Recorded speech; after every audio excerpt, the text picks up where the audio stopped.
going to prepare the slanted side pocket for the pant, and as you can see, the slanted side pocket sits here at the front, coming from the side seam in and down. So that's my slanted side pocket. We need to measure this angle.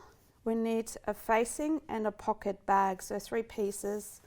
So the front leg, pocket facing, pocket bag.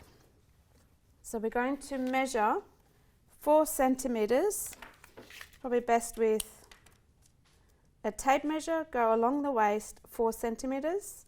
Now this is the wide leg pant, so we don't need to shorten our waist length or the height, or the crotch height. All the other pant styles you'll have to shorten by 4 centimeters, meaning you shorten that first and then draw in these lines. So in this one we don't need to do that.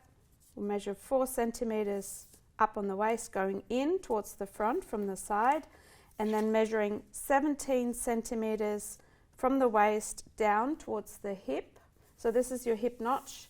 This is the notch or the angle for the side pocket, the slanted side pocket.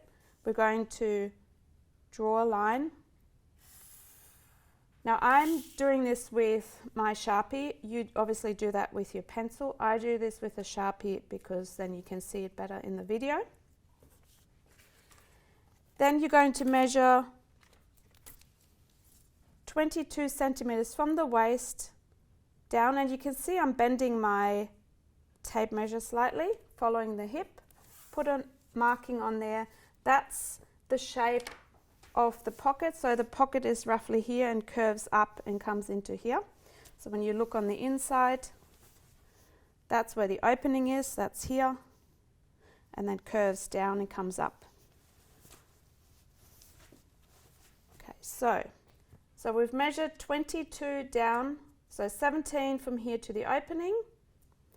That is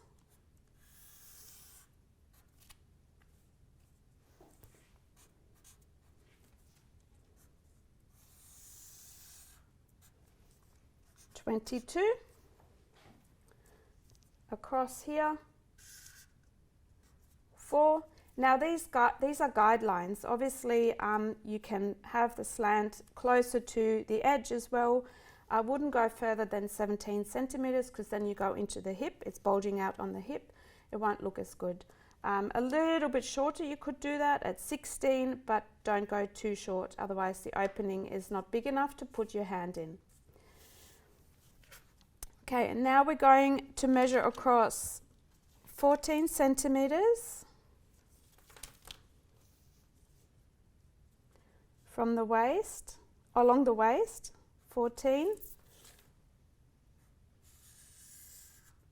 So that's 14. And then drawing a parallel line to your grain line. This is your grain line, so you can measure it by that. A parallel line, just need to find.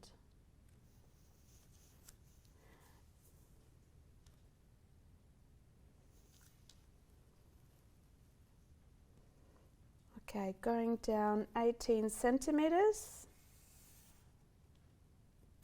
That's here.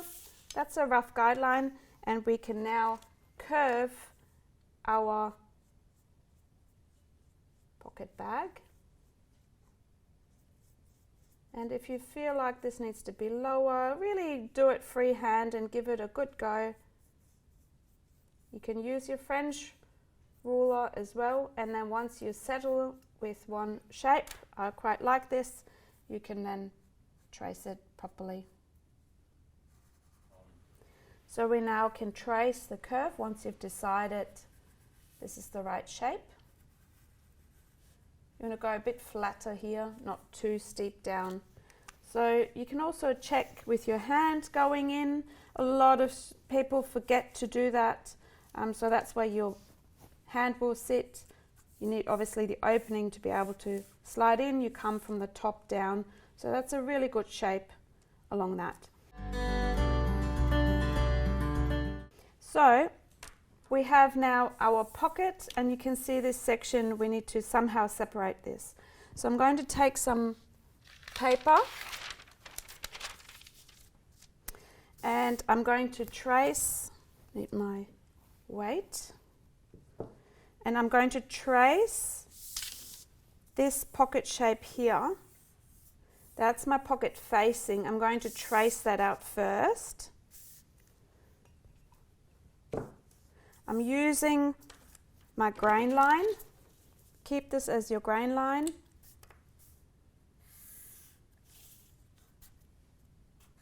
Now you can also use paper underneath and use your tracing wheel and follow the line. You can do that or do it with this paper. If your paper is not as see-through as this one, you can use the tracing wheel and then you see those dots coming through. Be careful though if you use the tracing wheel that you use a mat underneath, because you don't want to do this on your kitchen table and ruin your kitchen table or even your floorboards at home. So ideally tracing it like that would be ideal.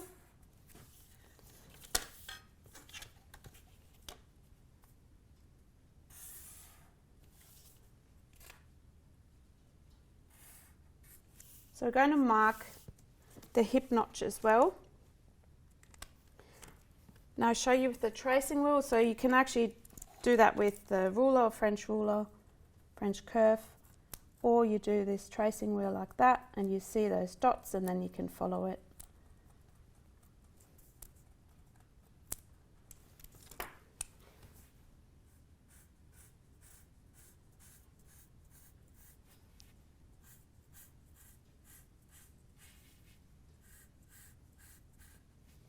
We do the same up the top here.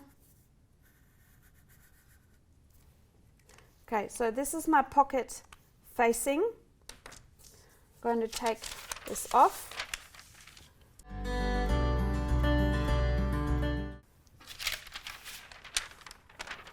I also need to copy the pocket bag in itself. So the pocket bag is this part here where you go in, so this part goes in and you can see that the front pant is cut off, so we're going to cut this off, this angle off later on the pant, but we need to trace this off first. So same thing, doing my grain line again. Never forget the grain line, very important. And I trace my straight parts first. Now, we have this angle already traced along here. We don't need to trace this angle again, but we're going to put a marking there. So when we bag this pocket out with the pocket facing, we know where to place it. So mark it up here and also mark the end line on the bottom there. Then we can trace the side seam.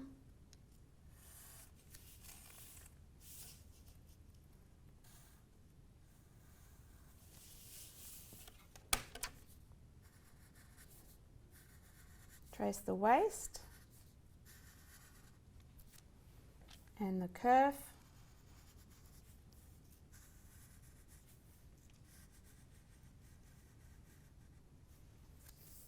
So we've marked the end of the pocket opening and the beginning of it, but I also need to mark my hip line, my hip notch. So you can see how that relates back to here. So these line up. So we have these pieces, these 3 pieces.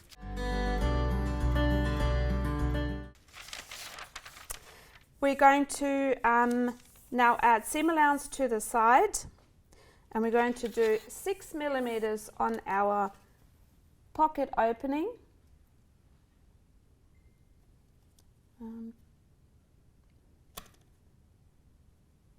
6.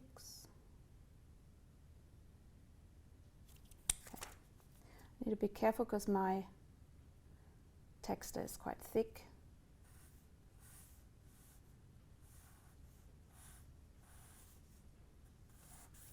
Six millimeters. Up the top on the waist, you can do 1.2.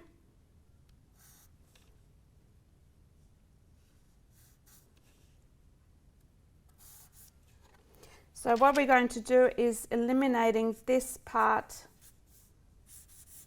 of the pant. I might do that with a red so you can see that. Cutting this part off. Before we get to do that, we need to also do the side seam.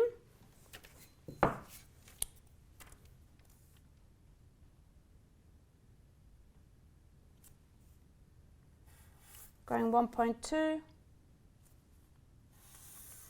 all the way down, same up the center front, 1.2, inside leg seam 1.2. Hem is traditionally 4 centimeters, but if you wanted to do a wider hem, like in this sample here, in the pant, this is 8.5, so finish at about 7.5 or 8. You obviously need to add that much then to it.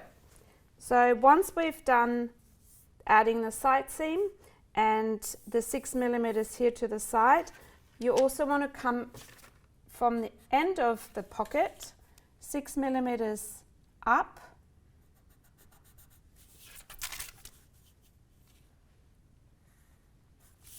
so you have like a little step in there. You can see this step like an L shape, and you really want to have that extra seam allowance here because we're bagging it out from there, so we need some seam allowance sitting in there. So we can then cut out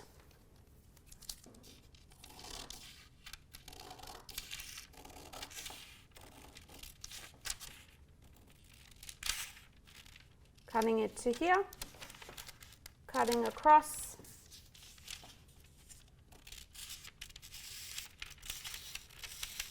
and cutting all the way down. Same on the waist.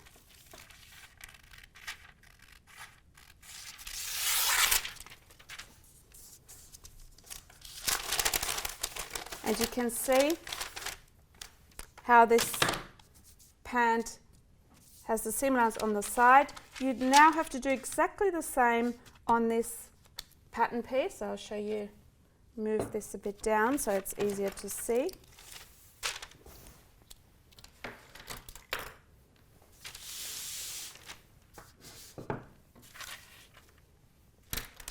So do your 1.2,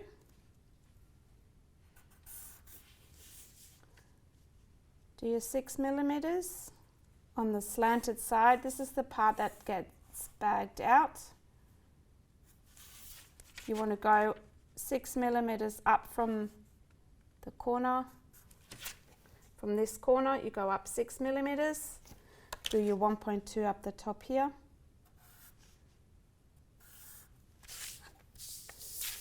And you want to add 1.2 as your seam allowance all the way along on your pocket. So you have 1.2 to close the pocket. It's enough for a French seam. It's also good for a top stitch, stitch and overlocked.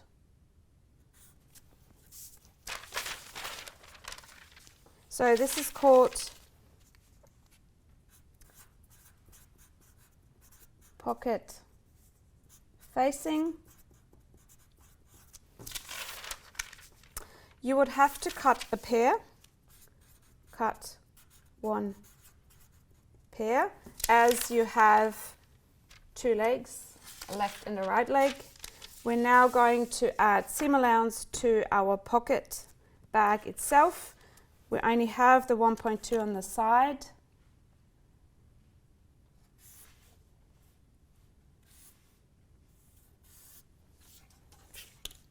.2 all the way around in the pocket bag.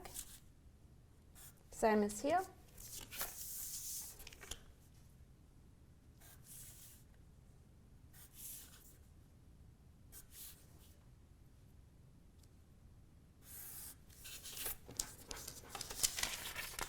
And up the top on the waist, 1.2.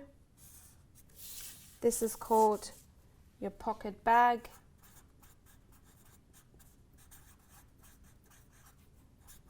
Cut one pair, same as before. You have a left and a right leg. These indications here, I've just marked them, circle them for you. This is where the pocket later on gets attached. Once it's bagged out, gets attached to, so you can see those joining points. That should all match up nicely.